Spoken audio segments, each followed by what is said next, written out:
नमस्कार साथियों, कैसे हैं आप सब। आशा करता हूं ठीक होंगे, मस्त होंगे, स्वस्थ होंगे। आज मैं फिर एक नए वीडियो सेशंस में आपका हार्दिक स्वागत अभिनंदन करता हूं। मैं advocate Akhilendra, practising lawyer, Allahabad high court and supreme court. मैंने अपने 10 साल के एक्सपीरियंस में कई लोअर कोर्ट्स और सेशन कोर्ट्स और हाई कोर्ट्स में अपीयर होकर, कई ट्रिब्यूनल में अपीयर होकर अपने एक्सपीरियंस को प्राप्त किया है।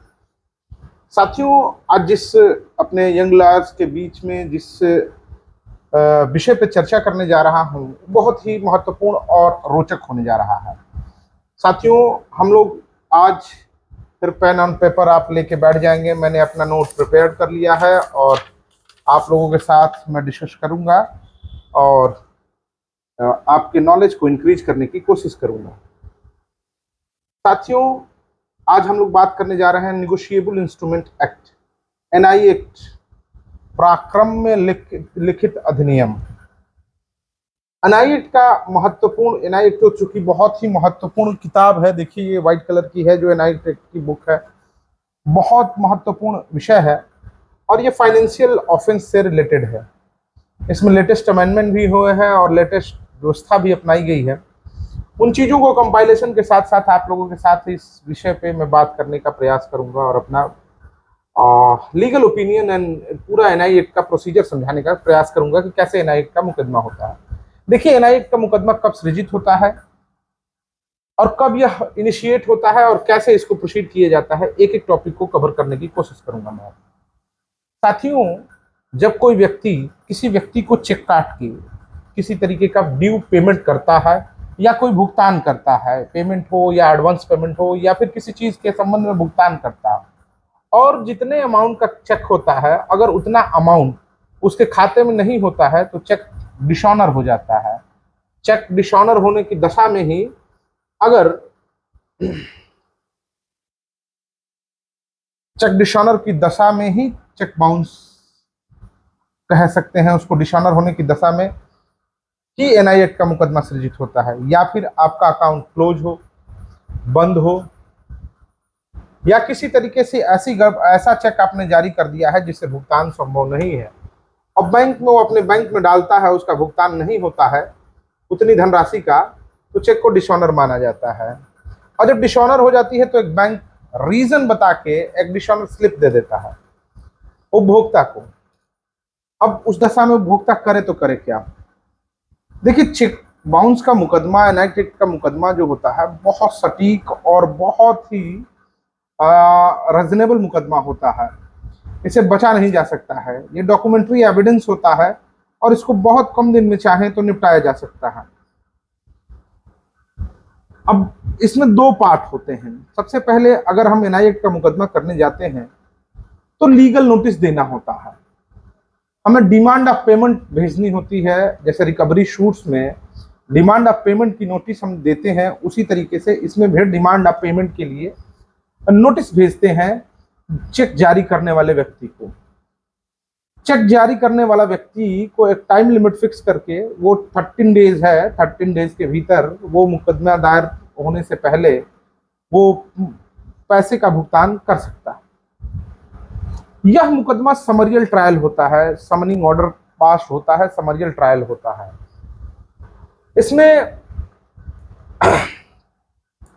चेक बाउंस जिसका होता है और जिसका पेमेंट देना होता है नहीं होता है, वो नोटिस रिसीव करने के बाद अगर चाहे तो नोटिस की रिप्लाई भी दे सकता है। वो रिप्लाई देता है नहीं देता है, यह डजंट मीन होता है। उसके बाद से इसमें एक टाइम बाउंड की प्रोसीजर है।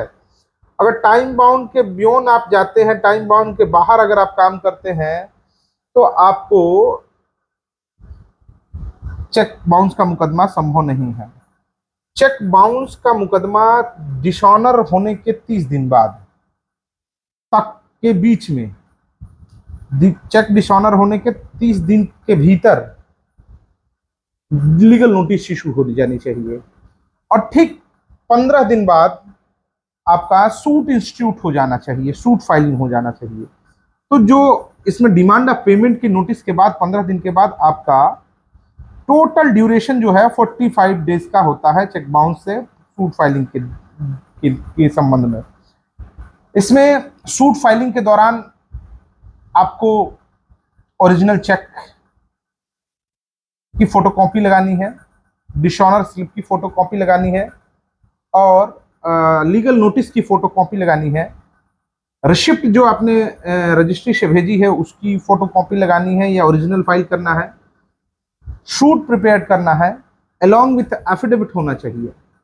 कोर्ट में जब हम फाइल करते हैं तो कोर्ट इसको कंप्लेंट ट्रीट करते हुए एक डेट फिक्स करती है और डेट फिक्स करने के बाद उस पर एविडेंस कॉल करती है, जिसमें हमें अपना एविडेंस देना होता है। ओरल एविडेंस कोर्ट में डिपोजिशन करते हैं, बाय द एफिडेविट भी डिपोजिशन कर सकते हैं। तो एफिडेविट के थ्रू भी डिपोजिशन इसका एविडेंस हो सकता है प्राइमा फेसी। एविडेंस होने के बाद cheque bound original cheque court जमा कराती है। जमा कराने के बाद समनिंग ऑर्डर पास करती है। समनिंग ऑर्डर पास होने के बाद कोर्ट एक्यूज के पास जब समन रिसीव होता है तो उसके पास दो चीज होती है अपीयरेंस के लिए। अपीयरेंस के लिए जब समन होती है, सबसे पहले तो वो एक एप्लीकेशन मीडिएशन सेटअप करा के अगर उस पेमेंट को ड्यू पेमेंट के साथ सेटल करना चाहता है तो वो उस पेमेंट को सेटल करने के लिए नोटिस मिलने के बाद, कोर्ट से नोटिस मिलने के बाद वो मीडिएशन सेटल भिजवा सकता है फाइल को। आइदर वो बेल करा के अपीयर होके प्रोसीडिंग्स में भाग ले सकता है।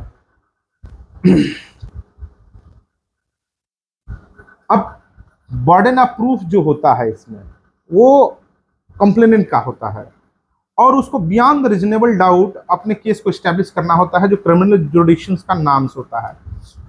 इसमें एविडेंस होने के बाद, अपीयरेंस होने के बाद 244 पुराने वाले सेक्शंस में एविडेंस रिकॉर्ड किया जा सकता है। फिर 246 में एग्जामिनेशन इन चीफ होता है। चार्ज बनेगा, चार्ज बनने के बाद चीफ हो जाएगा। चार्ज नहीं कहते हैं उसे, स्टेटमेंट ऑफ चार्ज कहते हैं, बयान मुलजिम कहते हैं। बयान मुलजिम जिसमें होता है मुंजिल अपना। स्टेटमेंट ऑफ चार्ज बनने के बाद हम उसके बाद क्रॉस एग्जामिनेशन होता है। एग्जामिनेशन होने के बाद डिफेंस के विटनेस आते हैं। डिफेंस का विटनेस क्लोज होने के बाद अब पत्रावलियों का मूल्यांकन करके दोनों पक्षों का आर्गुमेंट सुनने के बाद जजमेंट पे जाता है। जजमेंट में क्या है भाई, चेक डिसऑनर होने का मुकदमा बहुत शॉर्ट टाइम पीरियड चलना चाहिए और उससे समरियल ट्रायल है। इकोनॉमिक ऑफेंस है, इकोनॉमिक ऑफेंस के मुकदमे लंबे नहीं चलाए जाते हैं और बहुत ही शॉर्ट प्रोसीजर से, इसमें बहुत लंबा जाने की जरूरत नहीं होती है। जजमेंट में इसके दो चीज होते हैं कॉन्सिक्वेंसेस। इसमें 2 ईयर पनिशमेंट्स हैं और जितना धन है उसका दुगुना, अगर 1 लाख है तो वो 2 लाख रुपए का भी ऑर्डर पास कर सकता है मजिस्ट्रेट। आपको कंपाउंडिंग करना होता है, या तो उस अगर अपील करनी है तो उसका 20% जमा करना होगा और जमा करने के बाद उसकी अपील हायर कोर्ट्स में सुननी जाती है विद द न्यू अमेंडमेंट। अब ये क्लाजेज इंक्लूड हो गए हैं कि अगर आपको गिल्ट होल्ड कर दिया है कोर्ट ने तो appeal, when can you seek a bail compounding और file the appeal in convictions must be 20% जमा करना होगा। ये सारा प्रोसीजर्स जो है 138, 139 और 142 के इर्द गिर्द एनआई एक्ट के घूमता रहता है। इसमें मैंने पहले ही बताया कि 2 साल की सजा और या धन का दुगुना इसमें प्रोविजंस है। ये क्रिमिनल ट्रायल्स होते हैं इकोनॉमिक ऑफेंस के मामले में, और चेक बाउंस के मामले में बहुत ही नए अधिवक्ताओं को मजा आएगा काम करने में। चेक बाउंस का मुकदमा चूंकि कॉमर्शियल ऑफेंस है और इवन दो ये सोसाइटी में बहुत ज़्यादा रेज हो रहे हैं, तो ये मुकदमा करने में नए लॉयर्स को मजा आएगा। इसकी प्रोसीडिंग्स जो है सीआरपीसी के अकॉर्डिंग चलती है। इसका एविडेंस जो डिपोजिशन होता है, प्राइमरी एविडेंस जो डिपोजिशन होता है, वो आप एफिडेविट से दे सकते हैं। इसमें मतलब सीपीसी और सीआरपीसी का कोलैब करके कहूँ तो इसका प्रोसीडिंग चलाया जाता है। कन्विक्शंस के बाद अपीलेंट राइट्स मिलते हैं। अपीलेंट राइट्स में यही थोड़ी चीज़ें हैं कि 20% जो है जमा करने का प्रोविजंस आ गया है। अगर आप कहेंगे तो इसके नए लेटेस्ट लॉ चेक की किस तरह की, अगर चेक साइन किया है तो उसकी वैलिडिटी क्या है, चेक को फुलफिल किसने किया है, इस तरह की सिक्योरिटी चेक जो है उसको अगर कोई किसी तरीके से कोई दुरुपयोग किया है और आप उससे पीड़ित हैं, तो इन सब्जेक्ट पे भी मैं वीडियो बना सकता हूं और इसकी पूरी डीप नॉलेज आप लोगों को प्रोवाइड करा सकता हूं। ज़्यादा जानकारी के लिए आप लोग कमेंट बॉक्स में कमेंट करेंगे। साथियों, अगर जानकारी रोचक लग रही है आप लोगों को, तो अगर ये वीडियो आप फेसबुक पे देख रहे हैं तो फॉलो करके कमेंट करेंगे और लाइक भी करेंगे और शेयर भी करेंगे अन्य दोस्तों के साथ, ताकि इसकी जानकारी में लोग जान सकें। दूसरी चीज़, अगर आप ये वीडियो यूट्यूब पे देख रहे हैं तो सब्सक्राइब करेंगे। चैनल को सब्सक्राइब करने के बाद लाइक और कमेंट्स और नोटिफिकेशन बेल दबाएंगे, ताकि और भी रोचक जानकारी जो मेरे द्वारा अपने अध्ययन से लाई जाती हैं वो आप लोगों के समक्ष पहुंच सके। देखिए, मैं टेक्निकलिटी से बहुत दूर रखने का प्रयास करता हूं और सरल भाषा में लोगों को समझाने का प्रयास करता हूं। एनआईए का प्रोसीजर सीधा सीधा समझ लीजिए कि एकदम से लिखा पढ़ी का मुकदमा है। इसमें कोई दो राय नहीं है। लिखा पढ़ी का मुकदमा वो होता है जिसको साबित करना बहुत ही आसान होता है। अब इसमें थोड़ी बहुत टेक्निकल चीजें होती हैं, जैसे टाइम लिमिट्स होती हैं, और टाइम लिमिट्स अगर आपका खत्म तो मुकदमा आपका एस्टेब्लिश नहीं हो सकता है। इसमें लिमिटेशंस बार्ड हैं और लिमिटेशन बार्ड होने के कारण यह मुकदमा बहुत मजेदार और बहुत रोचक होता है।